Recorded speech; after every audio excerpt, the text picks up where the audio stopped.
Here's yet another list of things I don't care about as a mom of two. For reference, I have a 3 and a 5-year-old, and yes, this is part 7. I've already talked about what feels like everything, how much they eat, if they swear, their emotions, what you think about them, but I'm convinced I can keep this going. I don't care if my husband and I have disagreements or even argue in front of our children, and I know how this sounds, so don't hear what I'm not saying. I grew up with parents that could not communicate effectively whatsoever. Every argument was screaming, was throwing, red face. It was traumatic. Children should not have to witness that. However, my husband and I have been married for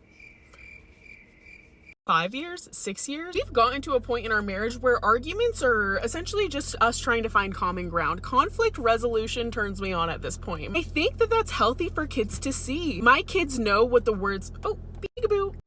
My kids know what the words negotiate and compromise mean, and they're literally 3 and 5. And they're pretty badass at it. And I think it's because we show them what real communication looks like. We use those words around them. They learn so much from modeling. I think it's important. It's also important to know when you need to shelve a topic and come back to it, maybe when the kids are asleep. Show your kids what healthy communication is. I don't care if my kids see my true emotions and how I'm really feeling. Obviously, within reason, I'm not going to be lashing out and like throwing adult tantrums in front of my kids. But if I'm feeling annoyed, frustrated, sad, my kids are oftentimes the first people to know. They'll say things like, "Are you okay, Mom?" And I'll say, "I'm feeling very annoyed and very overwhelmed." I'll even walk them through what I'm doing to try to move through that emotion. I'm gonna go sit on the couch and take some space to myself. I just need some peace and quiet. I'm gonna take some time and tidy up the house because it's making me feel very overwhelmed. So if you could go independent play while I tidy up the house, that would be great. Again, it comes back to communication. If your kid's not seeing you and witnessing you in your very authentic form, you're just putting on a gentle parenting face for them. Are you really setting them up for success and preparing them for the future and future relationships? And last but not least, this kind of goes hand in hand with the other two. I don't care if I'm a perfect parent. It's not what I strive for because I think that being a perfect parent would hurt them more than being my true self. I'm gonna lose patience sometimes. I'm gonna slip up. I'm gonna need to apologize and repair. But I think that repair is where your relationship with your kid grows and they, again, understand that you're a true, real human. I can't imagine the disappointment I would feel if I grew up with perfect parents and I got out into the real world and realized like, wow, everyone's kind of shitty out here. I think I would really struggle finding my place in the world because I'm so used to a perfect home, whatever that even looks like. Yeah, I consider myself a respectful, conscious, gentle parent, but I don't strive for being able to show up in that form 100% of the time. Being that emotionally intelligent and aware and attuned with your kids is exhausting, and that's why most people don't. Again, the 80-20 rule applies so well to parenthood. I can show up and be my best self 80% of the time. The other 20, my kids are gonna be fine. If not, we'll cross that bridge when it comes.